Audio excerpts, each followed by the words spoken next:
Class 12th maths NCERT की book है ये, पार्ट सेकेंड है, अध्याय 11 त्रिविमीय ज्यामिति है और उसमें 11.2 देख रहे हैं। क्वेश्चन नंबर 6 से देख रहे हैं।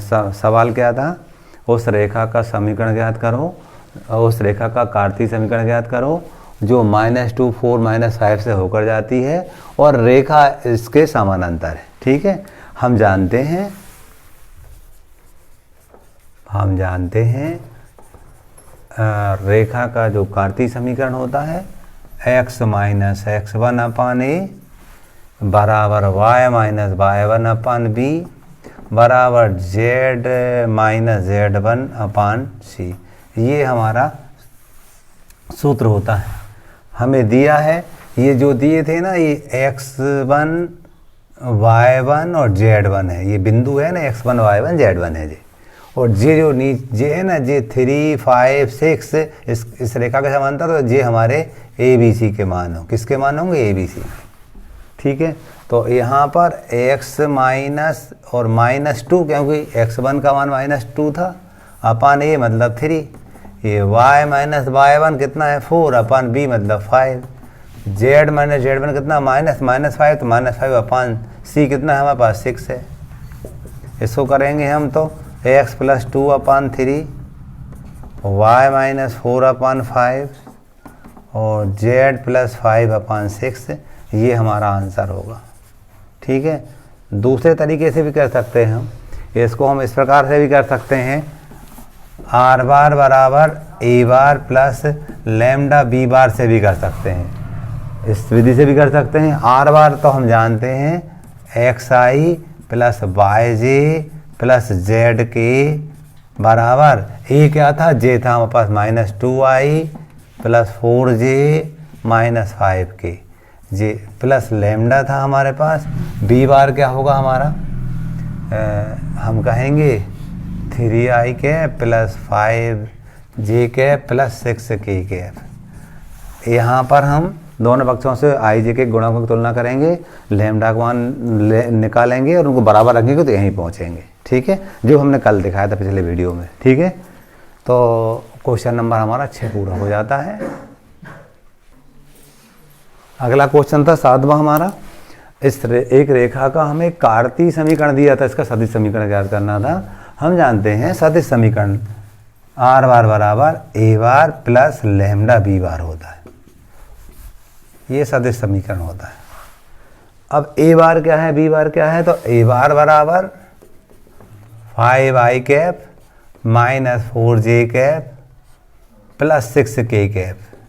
ये यहाँ से हमें a बार मिल जाएगा। b बार क्या है, b बार बराबर 3i cap + 7j cap + 2k। यहाँ वैल्यू रख देंगे। r बार बराबर a बार का मान था 5i cap - 4j cap + 6k plus lambda, b बार का मान था 3i cap + 7j cap + 2k। ये हमारा आंसर होगा। ठीक है, क्वेश्चन नंबर 7 पूरा हो जाता है।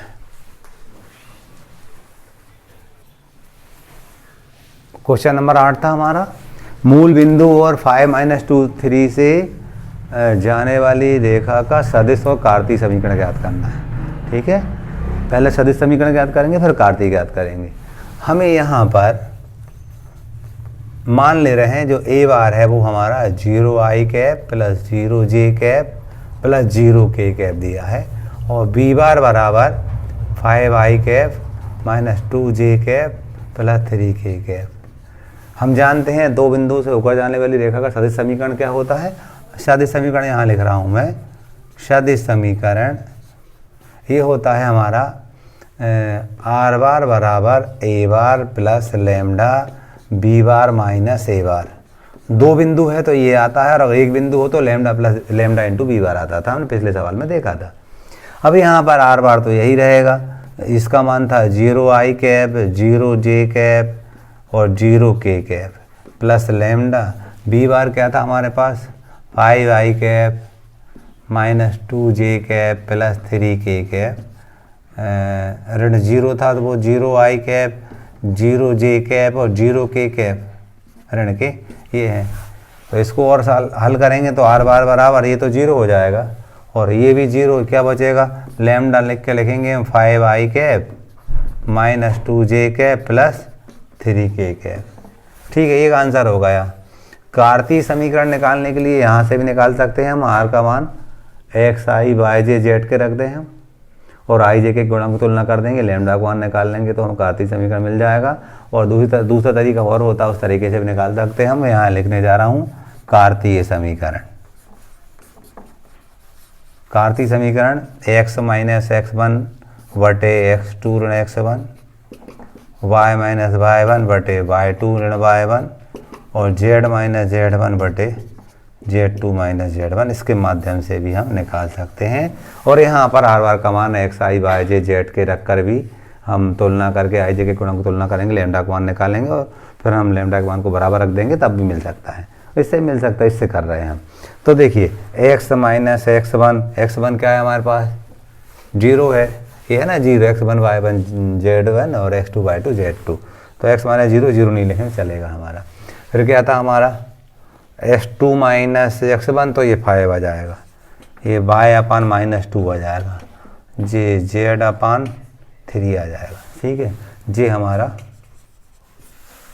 कार्तीय समीकरण हो गया। ठीक है, तो क्वेश्चन नंबर हमारा 8 कंप्लीट होता है। क्वेश्चन नंबर 9 था, बिंदु 3 माइनस 2 माइनस 5 3 माइनस 2 6 से होकर जाने वाली रेखा के सदिश और कार्तीय समीकरण ज्ञात करना है। ठीक है, हमें a बार का मान दिया है, b बार का मान दिया है, सदिश समीकरण निकालेंगे, फिर कार्तीय निकालेंगे। अब भी किया था वैसे ही करेंगे इसको भी। तो हम लिखेंगे यहाँ कि हमें a बार का मान दिया है 3i cap minus 2j cap minus 5k cap, b बार का मान दिया है 3i cap minus 2j cap plus 6k cap. सदिश समीकरण निकालेंगे पहले हम।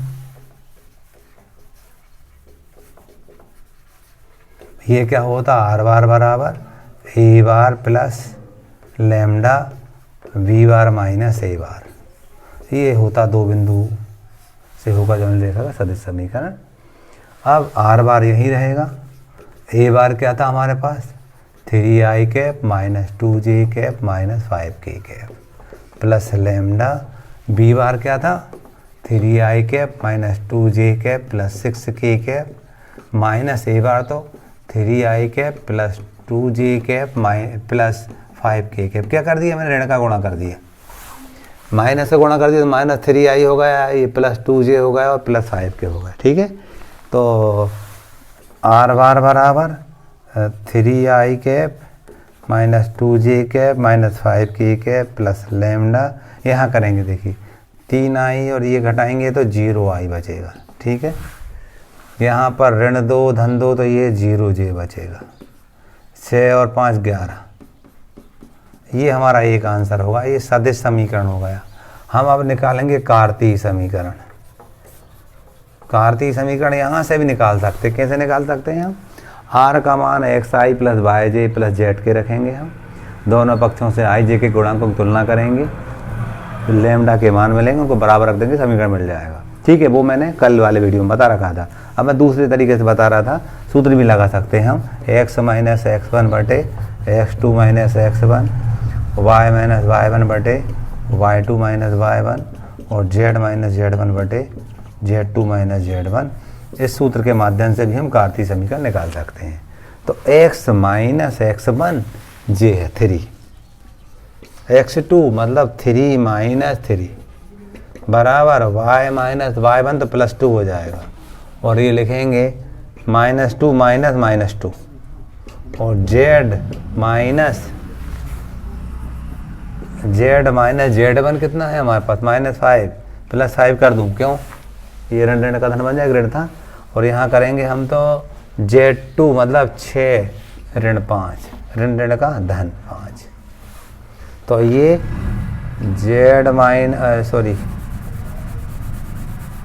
x माइनस 3 अपान 0 y प्लस 2 अपान 0 और z प्लस 5 अपान 11, ये हमारा आंसर होगा। ठीक है, इस टाइप से क्वेश्चन नंबर 9 हमारा पूरा होता है। क्वेश्चन नंबर 10 में 2 सवाल थे। इन सवालों में हमें कोण ज्ञात करना, बीच का कोण ज्ञात करना है। तो हम देख रहे हैं कोण निकालने का जो सूत्र होता है cos थीटा बराबर मापांक के अंदर V1 इंटू V2 बटे B1 क्रॉस B2, ये इनका मापांक, ये सूत्र होता है बीच का कोण। ये 2 रेखाएं दी, इनके बीच कोण ज्ञात करना, इससे ज्ञात करते हैं। अब B1 B2 क्या है, तो ये B1 है। B1 बराबर 3i cap plus 2j cap plus 6k cap. B2 क्या है, j i cap plus 2j cap plus 2k cap. Clear. अब इसमें मान रख देंगे, मान रखने के पहले इसकी गणना कर ले रहे, इसकी कर ले रहे, फिर यहाँ सीधा मान रख देंगे हम। ठीक है, तो पहले हम B1 इंटू B2 निकाल रहे हैं। B1 था हमारे पास 3i cap plus 2j cap plus 6k cap into ये था i cap plus 2j cap plus 2k cap. 3 कम 3 आया, ये सही है। 2 का इसे 2 दूनी 4 आया और 6 दूनी 12 आया। 12 4 16 और 3 19, ये 19 आया। ठीक है, अब हम लिखेंगे यहाँ B1 क्रॉस B2। इसको सीखा था हमने कल, IJK। ये अदिश गुणन था, ये सदिश गुणन है, डॉट प्रोडक्ट क्रॉस प्रोडक्ट। यहाँ पर हम करेंगे तो 3 2 6 1 2 2 इस टाइप से कर देते।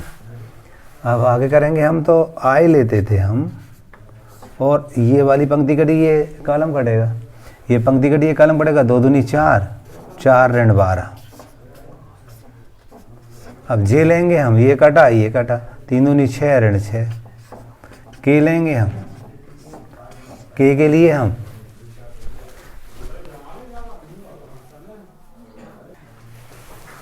तो इसको के वाले करेंगे हम। तो के वाले करने के लिए ये वाली पंक्ति कटेगी और ये स्तंभ कटेगा, तो इसका इससे गुणा करेंगे। 2 3 6 ऋण 2, सही है। इसको 6 - 2 लिखेंगे। अगले पद में घटाएंगे तो ऋण 8i ऋण 0j धन 4k, है ना। इसका फिर मापांक निकालने कह रहे हो, B1 B2, इसका मापांक निकालेंगे हम। मापांक निकालेंगे तो ये कितना हो जाएगा, 64 हो जाएगा। 8 रही है 64 होगा, और 4 जो कितना होगा, 16 होगा। जोड़ेंगे इसको हम, तो 4 से 10 से आता है 1 और 1 2 और 6 8, 80 आया। 80 को और अपन गुणनखंड के माध्यम से सही कर ले रहे हैं। 80 गुणनखंड निकाल, 2 चौको 8, 299, 2 दूनी 4, 299, 2 एकम 2, 299, 2 पंजे 10, 2 पंजे 10 और 5 एकम 5। तो हम देख रहे हैं 2 के 2 जोड़े बनते दिख रहे हैं हमें। तो इसको लिख पाएंगे हम 4 करनी 5 लिख पाएंगे। तो जो हमारा cos थीटा निकाला हमने, वो ऊपर वाला क्या मॉड के अंदर था, ऊपर वाला क्या निकाला हमने, 19 निकाला है, और नीचे वाला 4 करनी 5 निकाला है। यानी थीटा बराबर cos इनवर्स 19/4 करनी 5, ये हमारा आंसर होगा पहले वाले का। ठीक है, दूसरा भी इसी टाइप से करेंगे हम। देखिए ये कोण निकाल रहे थे हम, तो ये बाई मिस्टेक मुझसे ये B1 क्रॉस B2, ये B1 इंटू B2 ये मापांक के अंदर है, ये मुझसे बाई मिस्टेक लग गया। तो ये सारी बात हमारी कैंसिल कहाँ से होगी, यहाँ से ये कैंसिल हो जाए। ये नहीं करेंगे हम कुछ भी, अगर A क्रॉस B होगा तो वो साइन में पहुँच जाएंगे हम। ठीक है, तो क्या करेंगे हम, V1 का मापांक निकालेंगे हम। तो वो क्या निकलेगा हमारा, करनी के अंदर 4 कहाँ से, यहाँ से 9 धन 4 धन 36, 49 होगा। 49 के 7 हो जाएंगे। B2 निकालेंगे हम, ये क्या होगा हमारा, 1 धन 4 धन 4, 9 हो जाएंगे, 9 का 3 होगा। और इस सूत्र में मान रखेंगे हम, तो यहाँ पर क्या लिखेंगे हम, 7 × 3 लिखेंगे, तो 21 हो जाएगा। ठीक है, बाई मिस्टेक में B1 क्रॉस B2 लिख गया था, यहाँ B1 का मापांक और B2 का मापांक है। ठीक है, यदि मैं A क्रॉस B लिखता तो वो तो यहाँ साइन थीटा होता। क्लियर, कास यानी वो हम कहते हैं वो क्रॉस प्रोडक्ट होता, सदिश गुणनफल होता, सदिश के माध्यम से। थीटा निकाल रहे हैं हम, ठीक है। दूसरा वाला हम करने जा रहे थे, तो दूसरा भी इसी टाइप से करेंगे। अब तो ये क्लियर समझ में आ रहा हमें कि b1 का जो मान है वो i cap minus j cap minus 2k cap है, और b2 का जो मान है वो हमारे पास 3i cap minus 5j cap minus 4k cap है। अब हम बात करते हैं b1 इंटू b2, सूत्र में ज़रूरत पड़ती है ना, सूत्र बाजू में लिख रखा हमने। तो i minus j minus 2k, इसमें गुणा करेंगे हम 3i minus 5j minus 4k का। जब गुणा करेंगे तो ये 3 माइनस का प्लस 5 प्लस 4 दूनी 8 हो जाएगा, 8 बार 13 और 3 16 हो गया, ठीक है। अब b1 का मापांक निकालेंगे हम, तो 1 का वर्ग धन 1 का वर्ग 1 ही होगा, ये 4 होगा, वर्गमूल 6 हो जाएंगे। कैसे 1 का वर्ग, i का गुणांक 1 था तो 1 का वर्ग हो जाएगा, j का गुणांक ऋण 1 था, ऋण 1 का वो भी 1 होगा, 2 का वर्ग 4 हो जाएगा, ऋण 2 का वर्ग। अब b2 हम निकालेंगे इसी टाइप से, तो ये हमारा होगा 9 धन 25 धन 16, जोड़ेंगे हम तो 6 और 5 11, ये 9 था, 11 9 20 सुनाता है 2, 2 और 1 3 और 2 5, 50 आया। और 50 को हम आगे कर सकते हैं, 50 के गुणनखंड निकालेंगे हम, तो हम देख रहे हैं यहाँ पर 50 को 2 दूनी 4 2 पंजे 10, 5 पंजे 25 और 5 एकम 5, तो इसको हम 5 वर्गमूल 2 लिख सकते हैं, ठीक है। तो अगले पद में जिस हम cos थीटा बराबर जानते थे मापांक के अंदर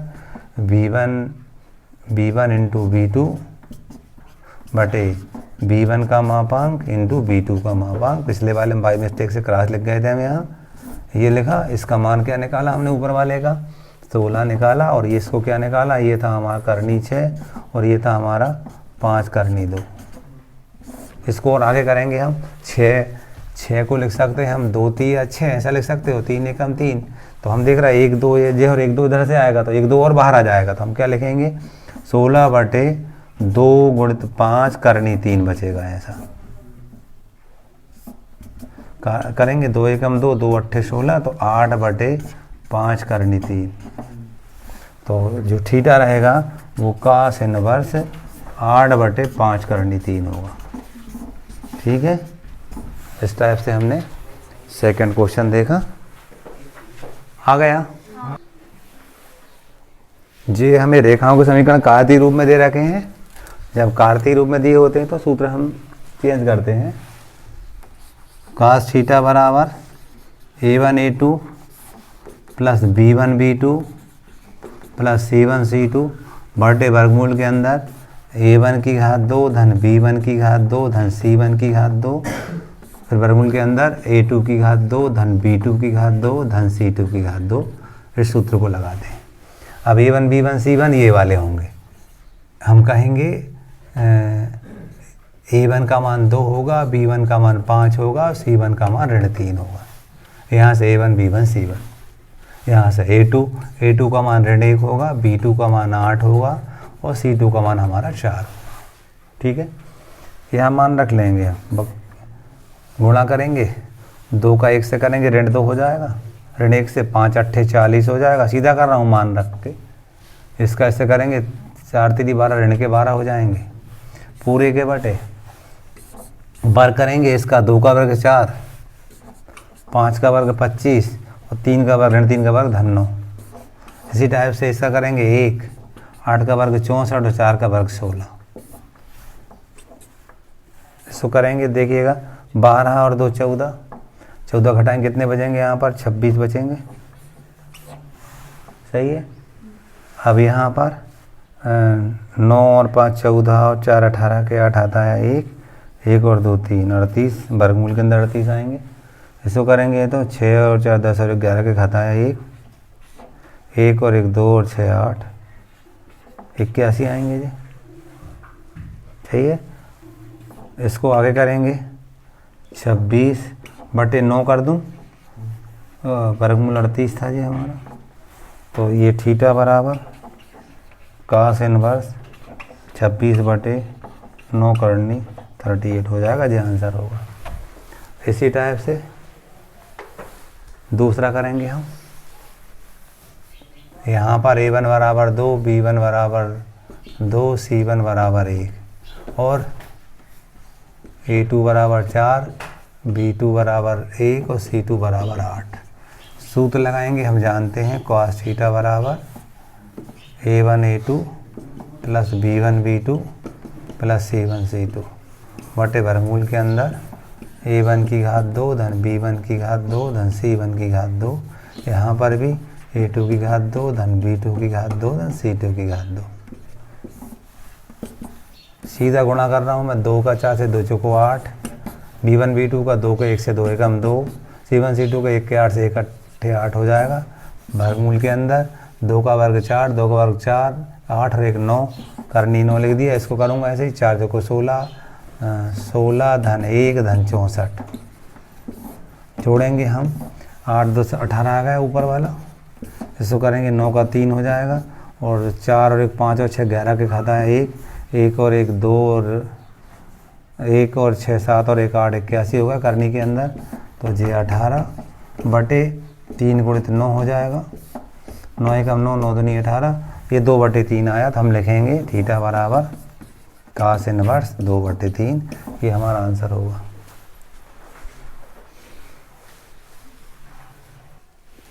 क्वेश्चन नंबर 12 था। सवाल क्या था, पी के किस मान के लिए रेखाएं परस्पर लंबवत होंगी। हम जानते हैं लंबवत की शर्त होती है A1 A2 plus B1 B2 plus C1 into C2 बराबर 0। ये दोनों रेखाएं परस्पर लंबवत होंगी यदि ये कंडीशन सेटिस्फाई हो जाए। तो पहले A1 B1 C1 A2 B2 C2 निकालेंगे। दिए हुए रेखाओं को समीकरण को हम मानक रूप में चेंज करेंगे। मानक रूप में चेंज करने के लिए यहाँ इसको x-1 करेंगे तो -3 नीचे लाना पड़ेगा, ऋण का ऊपर नीचे गुणा कर देंगे हम, तब वो minus x - x1 upon a y - y1 upon b बराबर z - z1 अपान c मानक रूप होता, वैसा बना रहे हैं हम। इसको बनाएंगे तो 7 कॉमन लेंगे तो y - 2 बचेगा अपान 2p, यहाँ से z - 3 अपान 2, इसको भी करेंगे हम, 7 कॉमन लेंगे तो 1 - x अपान 3p लिखेंगे ऐसा। यहाँ y - 5 अपान 1, ये z - 6 अपान -5, और भी आगे से रीसेट करेंगे हम, ax - 1 अपान -3, यहाँ पर y - 2 अपान 2p अपान 7, इस 7 को बटे में ला सकते हैं क्यों, ax - x1 अपान a बराबर y - y1 अपान b बराबर z - z1 अपान c, ये स्टैंडर्ड समीकरण होता, वैसा बनाया हमने। क्या हमारे दिमाग में ऐसा है कि ये x - x1 upon a y - y1 upon b और z - z1 अपान c, ये मानक रूप होता है रेखा का, कार्तीय मानक रूप होता है। तो वैसा हम बनाए हैं पक्षांतर से त्रिक गुणा से, जैसा अपने को समझ में आया। यहाँ पर करेंगे तो ax - 1 अपान -3p अपान 7, ऋण क्यों लगाया, ताकि जी x ऋण 1 बन जाए। जी 7 कहाँ गए, बटे में। यहाँ पर y - 5 अपान 1, ये z - 6 अपान -5। अब देखोगे आप a1 का मान -3 है, b1 का मान 2p अपान 7 है और c1 का मान 2 है, मान 2 है। यहाँ पर a2 का मान हमारे पास -3p अपान 7 है, b2 का मान 1 है और c2 का मान ऋण 5 है। मान रख देंगे हम, -3, a2 का मान क्या था -3p अपान 7, b1 का मान क्या था 2p अपान 7 और b2 क्या था हमारे पास 1 था, c1 2 था, c2 -5 था। सो करेंगे हम तो आप देखेंगे 7 का गुणा करना है प्रत्येक पद में हम, तो ये हो जाएगा -9p, ये 2p और यहाँ पर 7 का गुणा करने जा रहे हैं तो ऋण धन का ऋण हो जाएगा, 2 5 10 और वो 7 का गुणा करेंगे 70 हो जाएगा बराबर 0। प्रत्येक पद में 7 का गुणा किया ना हमने, 7 का गुणा करेंगे तो 7 कट जाएगा, 3 3 का 9p बचेंगे, 7 गुणा करेंगे 7 कट जाएगा, 2p एकम 2p हो जाएगा, 7 का गुणा यहाँ करेंगे ऋण धन का ऋण हो गया, 5 दूनी 10 और वो 7 का गुणा करेंगे 70 हो गया। ठीक है, आगे करेंगे हम तो ऋण 7p ऋण बराबर 70, पक्षांतर किया धन 70 हो गया, p बराबर 70 बटे ऋण 7 तो ऋण 10 आ गए। जब p का मान होगा वो ऋण 10 होगा। इस टाइप से हमने p का मान निकाल लिया।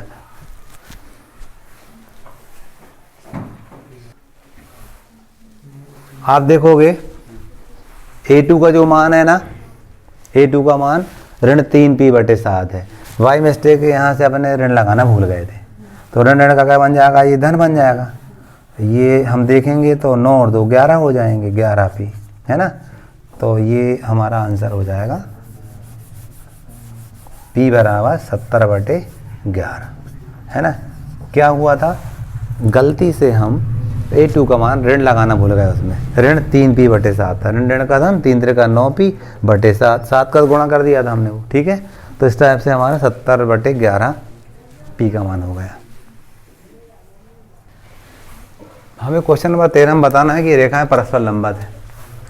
परस्पर लंबवत हैं, पहले हम A1 × A2 plus B1 × B2 plus C1 × C2 बराबर 0, ये लंबवत की सहायता लिख लिए।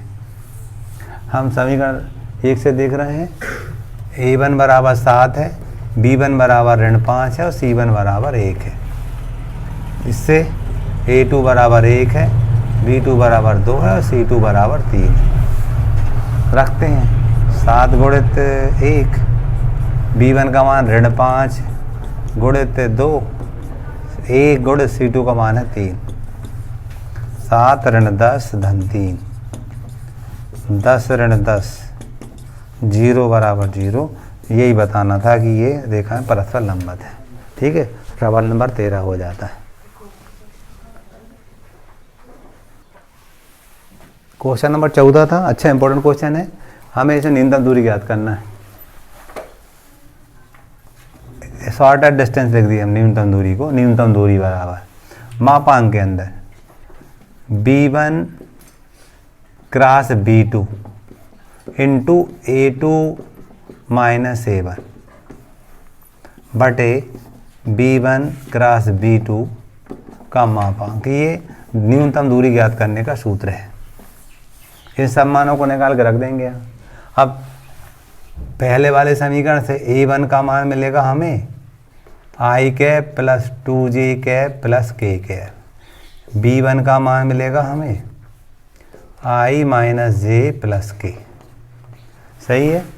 इससे मिलेगा हमें A2 का मान, A2 बराबर 2i cap minus j cap minus k cap, B2 का मान मिलेगा हमें 2i cap plus j cap plus 2k cap. अब क्या करना हमें, B1 क्रॉस B2 निकालना। पहले B1 क्रॉस B2 निकालें। इसके लिए हमने सीखा था i j k, B1 के क्या है हमारे पास गुणांक, i j के 1 माइनस 1 1, इसके क्या है 2 1 2। इनको हल करेंगे हम। i हम जानते थे ये पंक्ति कटेगी, ये स्तंभ कटेगा, इसका इससे गुणा ऋण 2 ऋण 1, ऋण j लिखते थे। ये पंक्ति कटेगी, ये स्तंभ कटेगा, 2 एकम 2 ऋण 2, k लिखते थे हम। k के लिए ये पंक्ति कटेगी, स्तंभ कटेगा, 1 एकम 1 धन 2, सही है। ऋण ऋण का धन बन जाएगा, ऋण बीच में आता है। इसको करेंगे अपन तो ऋण 3i कैप ऋण 0j cap plus 3k cap. अब क्या करना है, इसका मापांक निकालना। B1 क्रॉस B2 का मापांक भी निकालना है। मापांक निकालने से 9 हो जाएगा धन 9, वर्गमूल 18 हो जाएंगे। ऋण 3 का वर्ग धन 9 हो जाएगा और ये 0 का वर्ग 0 और ये 3 का वर्ग 9, 18 हो गए। अब A2 ऋण A1 भी निकालना, A2 ऋण A1 भी निकालना है। घटाएंगे A2 में से A1 को, 2 में से 1 घटाएंगे 1 बचेगा। ऋण J में से ऋण 2j घटाएंगे तो ऋण 3j हो जाएगा और ऋण K में से 1 घटाएंगे तो ऋण 2k हो जाएगा, ठीक है। मान रख देंगे। इसका मान क्या था, minus 3i cap minus 0j plus 3k। इसका क्या था, i cap minus 3j minus 2k, पूरे के बटे ये करनी 18। यहाँ गुणा करेंगे हम, ऋण 3 हो जाएगा, मापांक के अंदर ऋण 3 हो जाएगा जी, ये 0 हो जाएगा। इसका करेंगे तो 3 दूनी 6 ऋण 6 हो जाएगा बटे 18। इसको आगे करेंगे हम तो 9 बटे 18 को हम 3 वर्गमूल 2 लिख सकते हैं।